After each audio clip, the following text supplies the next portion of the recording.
Okay, my beautiful friends, here we go. It is Monday, July 24th, 2023. This is my first pre-market report, well, since I moved here to Sarasota, Florida from Las Vegas. Let's talk, people, because there is so much going on, and I want to put a few things into perspective that I believe are going to accelerate much faster moving forward. Let's start with that.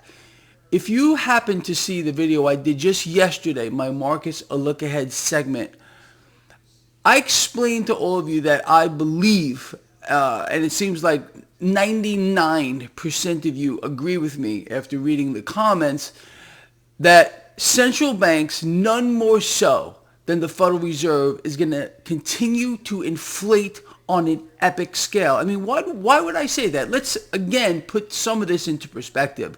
What do we know cannot happen? They're never going to pay these debts and deficits down.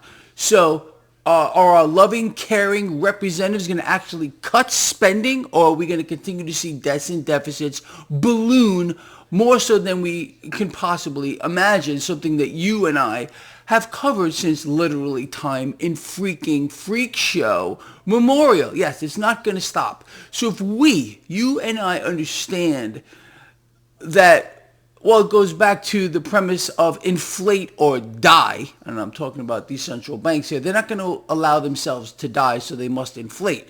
If we understand they're going to continue to inflate and debts and deficits are going to balloon out of control, what does that mean? Let's step back for a moment and take a look at the bigger picture. If you and I realize clearly, and again, like 99% of you agree with me that central banks are going to continue to inflate, what does it mean for inflation or for the purchasing power of the currency? Well, it's going to disappear faster. What have central banks been doing? Well, since the inception of central banking, and talking about here the Federal Reserve, watching the purchasing power of the dollar evaporate. I mean, there's like less than 2% of its original purchasing power left, and they want it all. Again, they're in a race to the bottom. So you and I can expect this phenomenon to continue despite what comes out of the mouth of central banks, central bankers, politicians, and all these other freaking freaks, okay? Inflation is, in fact, going to get much worse. And again, just reading through the comments from yesterday, a bunch of you think I am wrong with regard to what the Fed is going to do come Wednesday. No, I'll eat it if I am wrong, but I don't believe so. The Fed is going to raise rates. It's a token increase. 25 basis points not going to make a damn difference. I'm telling you. And the market is already pricing this in. Are you watching the MMRI, Mannarino Market Risk Indicator? It came down from yesterday. It's at 238. This is kind of the sweet spot. The market seems to be very happy and gleeful and spraying its shorts all over the place with the MMRI sitting where it is at 238 or something like that, above 250. You remember what happened? I mean, come on. We know where the lines in the sand are. Right now, we're not there. Anyway, it seems to me that this market is more or less convinced that central banks are going to continue to inflate. Central banks, none more so than the Fed, are going to continue to backstop this freaking stock market, and it's going higher. Period. And there's a couple of other things that are interesting that are going on this morning. Let me just address one other thing. Talking about the 10-year yield, 3.8, the entire yield curve. Honestly, it's the most inverted that we've ever seen in history. I think we can agree on that. All right. So what does it mean? A lot of people, they write to me all the time, Greg, what does it mean the yield curve is inverted? What does it mean? People, I'm going to urge you once again to just do a little bit of homework on your own. Look this stuff up for yourself.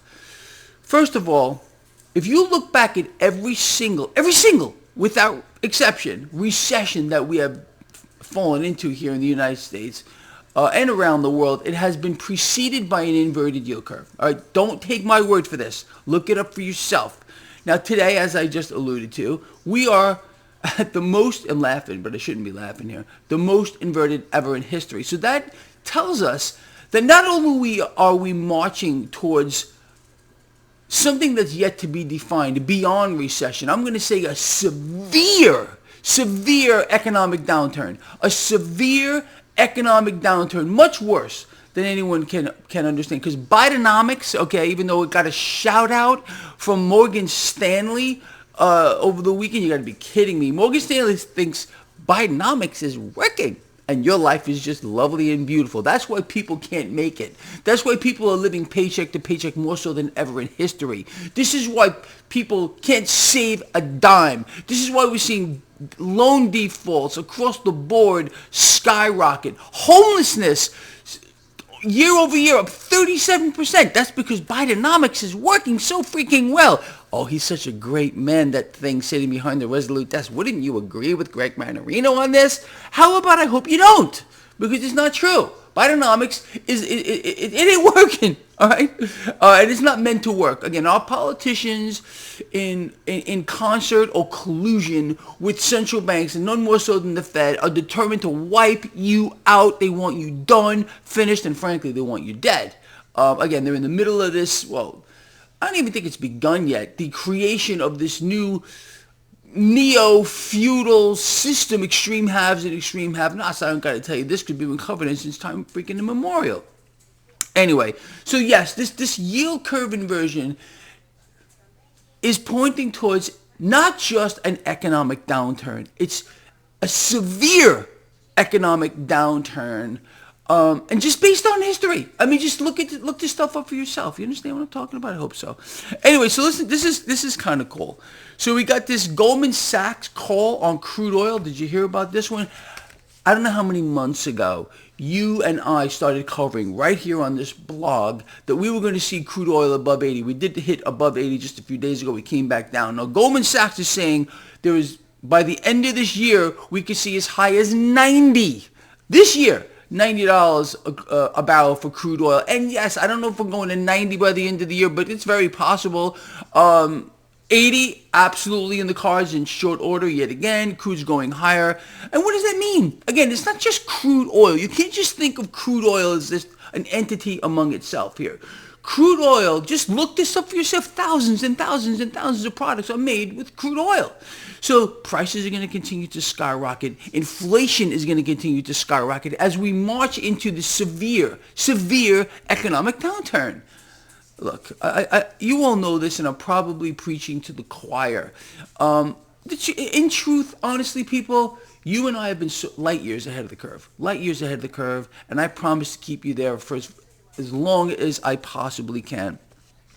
One other thing on the economic front here. So business activity. Are you ready for this? Now, I want to see your shocked face. Are you ready? I'm shocked. This is a preemptive shocked face. Shocked. Business activity around the world is contracting faster today than it was at any other time in history. Imagine my shock here. No, but Bidenomics is working. You know it is because Morgan Stanley says it's working, and Goldman Sachs says crude oil is going to be almost $90 a barrel by the end of the year. As the middle class continues to get squeezed to death. You see what I'm talking about here? Okay, all the stuff that you and I have outlined. You see, they're so far behind the curve. You and I have known all this for I don't know how freaking long. Okay, but now they always tell you if you turn on the mainstream propaganda, they let the truth out a little bit here and there. You understand? But you and I, look, again, this is a channel for people of action. We are not sitting back here and doing nothing. We're taking action to prepare for what's coming, not just from a financial standpoint, okay? From every other angle too, spiritually, mentally, physically, making the right connections with the right people. You know about this, all right? This is a community. This channel isn't just a YouTube blog. This is our thing. You all know that. This isn't Greg Mannarino's thing. This is our thing, and collectively, I believe we're making a difference. I really, really do, and that's all that matters to me. I don't care about money. I don't care about nothing. What I care about is making a difference, and I think we're doing that. I really do. Anyway, so let's just talk about this market here. You got stock futures slightly in the green this morning. Again, 10-year yield came down. Risk in the market has subsided a little bit, despite the fact that I believe we're going to get a rate hike this week, Wednesday, Federal Reserve. I also think, look, with this whole new Fed Now thing, the move to a digital currency is going to accelerate in my view, again, and you can expect to see the purchasing power of the currencies around the world get sucked out even faster. As central banks must, and are you ready? I'm going to say it one more time, must inflate. They must inflate. They can't stop. They have to inflate, period, because again, debts and deficits are never, ever going to be paid down. They're not meant to be paid down. They're meant to inflate. Understand? And that means that you and I are going to pay the price for that. Cryptocurrencies are under pressure this morning. Gold and silver aren't doing too much. If I recall, gold was relatively flat. Silver was higher just a little bit this morning. Crude oil getting a bit higher. The relative strength of the dollar flat. And again, relative meaning comparative. So anyway, look, I'm preaching to the choir here. I'm pretty sure all of you who follow this blog are well aware of what's going on, and you're doing something about it. You're not just, sitting back here and just laughing or frolicking around the house. I don't think that's the case. All right, look, I'm going to let you all go. This guy here loves you a lot from the heart. I will see all of you again. Instead of 1:05 p.m. Pacific Standard Time, it's going to be 4:05 p.m. Eastern Standard Time, because now I'm on the East Coast here. 4:05 p.m. Eastern Time for my live stream. Please have your questions ready. I'm expecting there to be a lot from you. I can't wait to see all of you later live. I missed the live stream. I love doing the live stream. So I'll see all of you later for the live stream, 4:05 p.m. All right, please share the video. Please comment. If I covered anything interesting for you, I want to hear from you. Like I said, comment. Those thumbs up are super valuable. It gets this stuff out there. People are allowed to see this stuff. So I'll see all of you later, all right? Love you a lot from the heart. I really mean that. Take care.